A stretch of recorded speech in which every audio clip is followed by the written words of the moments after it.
Assalamualaikum warahmatullahi wabarakatuh. Apa kabar teman-teman semuanya? Semoga kalian semua diberikan selalu kesehatan dan kelonggaran rezeki. Oke, teman-teman, di sini perkenalkan nama saya Elok Malvindiloka. Saya salah satu dari tim Lampung Cerdas.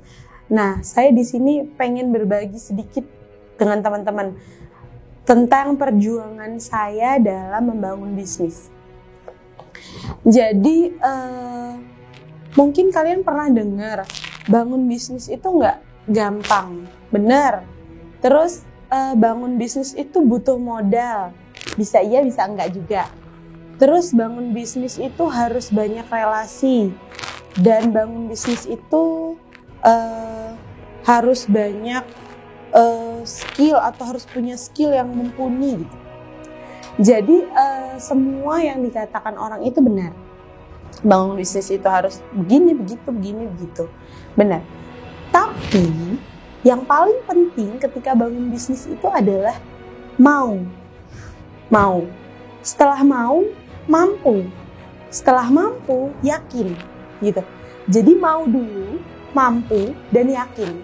Ketika itu sudah dikuasai, maka teman-teman akan merasakan hasil dan akan mengambil keputusan bagaimana cara menghadapinya, cara untuk membuat bisnis itu besar, cara untuk membuat bisnis itu banyak dikenal orang, dan yang lainnya. Jadi setelah kalian tahu itu semua, kalian akan merasa oh ternyata bangun bisnis itu mudah ya, asal ada kemauan, kemampuan, dan keyakinan gitu. Nah, dalam bisnis saya pada waktu itu adalah bisnis fotografi. Saya nggak baru pertama bukan bangun bisnis, tapi itu udah bisnis yang kesekian kali. Karena dari dulu saya memang suka jualan, yang dari online shop, dari jualan keripik, dari jualan pisang cokot ya, kalau sekarang pisang lumer kayak gitu-gitu.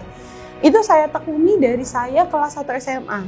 Dan dari kelas 1 SMA itu saya mulai merasa uang itu ternyata nggak mudah untuk mencarinya. Karena jujur di kelas SD dan di SMP saya itu menghambur-hamburkan uang, tidak tahu uang itu susah gitu mencarinya. Nah, di SMA itu saya mulai merintis bisnis jual beli sweater, online shop yang lainnya. Terus ngebuat teman-teman saya nggak ngerjain tugas dan saya ngerjain, lalu saya dapat duit, saya dapat gratis bayar tugas, saya dapat gratis makan di kantin kayak gitu.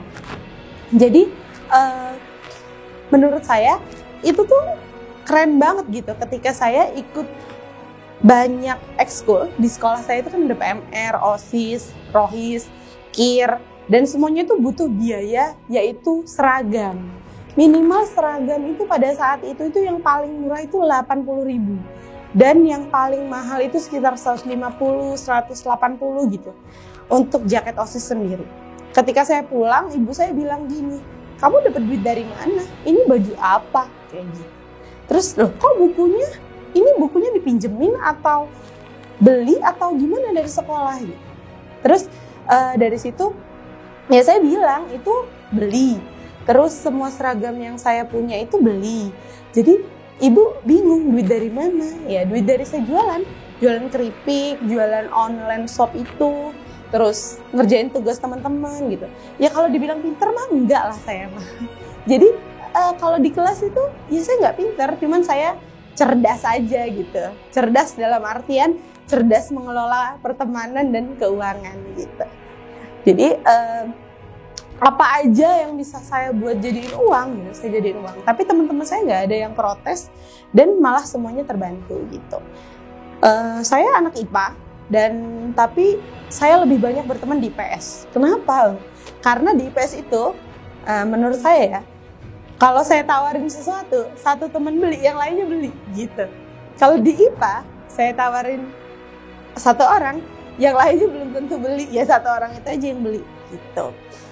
Jadi karena saya ada kemauan dan saya ngerasa saya mampu, ya saya yakin aja gitu, terus ya udah mengalir aja. Dan pada akhirnya saya berbisnis dari situ. Setelah itu saya kuliah. Jujur saya sebenarnya kuliah berpikir sih ya, kuliah buat apa? Mendingan kerja aja, dapat duit langsung ya kan, karena udah tahu duit. Gitu. Tapi saya berpikir lagi, oh saya nggak akan bisa punya kenalan, punya relasi, punya banyak yang belanja kepada saya, beli atau minta tolong kepada saya kalau saya nggak kuliah. Jadi mindset saya yang pertama kuliah itu adalah untuk cari teman yang bisa saya manfaatkan untuk punya uang gitu. Jadi bener ternyata sesuai dengan mindset saya.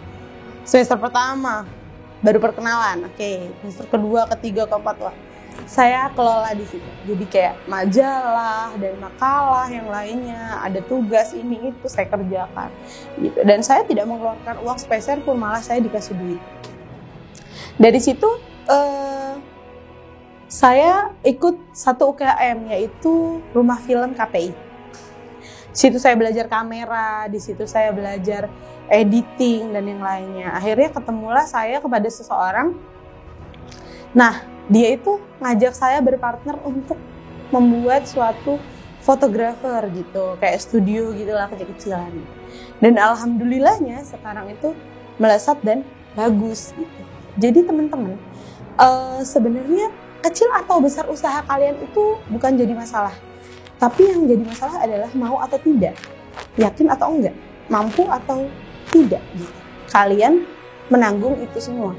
Jadi walaupun bisnis kalian kecil tapi kalian nggak mampu, ya Allah nggak akan kasih itu ke kalian gitu. Nah, begitu juga sebaliknya. Kalau kalian bisnisnya besar tapi kalian mampu, ya sebesar apapun bisnis kalian, ya kalian pasti akan mampu gitu menanggungnya. Nah, secara nggak langsung di buku ini saya paham banget ini nulis siapa, karena ini kakak tingkat saya sendiri. Saya merasakan saya ikut dalam perjuangannya, dalam melihat karirnya, saya tahu. Jadi ketika kalian bilang itu hanya sekedar buku, tapi menurut saya kalaupun cerita saya bisa dibukukan pun mungkin nggak lebih baik dari buku ini. Karena di buku ini kalian bisa dapat yang pertama, kalian akan tahu cara pola sukses yang sesuai dengan versi kalian masing-masing. Dan ini sudah diriset gitu loh teman-teman. Nah, setelah itu kalian juga akan paham gimana caranya mengubah mindset atau input yang akan masuk ke dalam pikiran kalian agar kalian itu yakin dan percaya kalau apa yang kalian pikirkan itu akan menjadi doa. Gitu. Oke teman-teman, cukup. Mungkin sekian, bisa kapan-kapan kita sambung lagi. Terima kasih. Wassalamualaikum warahmatullahi wabarakatuh.